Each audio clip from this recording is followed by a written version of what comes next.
Hey everybody, it's Heather Campbell here for Ellen Hutson, and today I'm back with another quick 2-minute tip video. And for this video, I'm going to be sharing the rock and rolling stamping technique. Now, this is a great inking technique that is really fun for stamps exactly like this. I'm going to be using the abstract paint strokes set with totally random sayings and pairing it with some great Avriel pigment inks. So for this technique, I'm going to show you a few different methods. This is the first of the methods I'm going to show you where you're going to use 2 different colors of ink. You're going to ink that stamp up once in one shade, and then you're going to go and rock and roll that stamp, inking up just the edges in the second ink.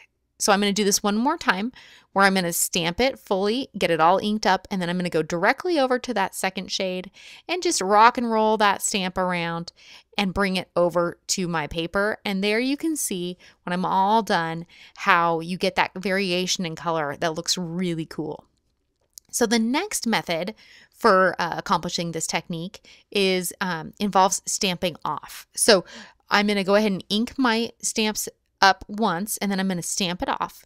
And without stamping it again, I'm going to come back to that same ink pad and I'm going to rock and roll my stamp around on the edges and bring it over to my paper now that it's all inked up on the edges.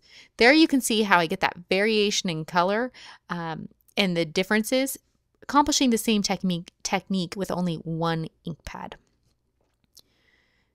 So the last method I'm going to share with you for accomplishing this involves one ink pad again, but instead of inking the stamp up fully, I'm going to actually only ever rock and roll my image around. So this works really well for not huge images, because otherwise you'd have a lot of blank space in the middle. I really, really love this. This is probably one of my favorite ways to use the rock and rolling technique. So when I do this technique, you'll see me often rock and roll my way around the edges of the ink pad. I find that that helps me ink up my stamp and not my entire ink block.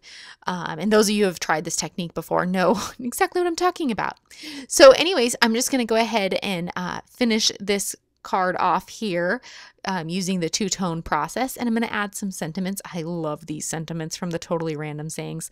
I think they've got a great feel and they really match this technique.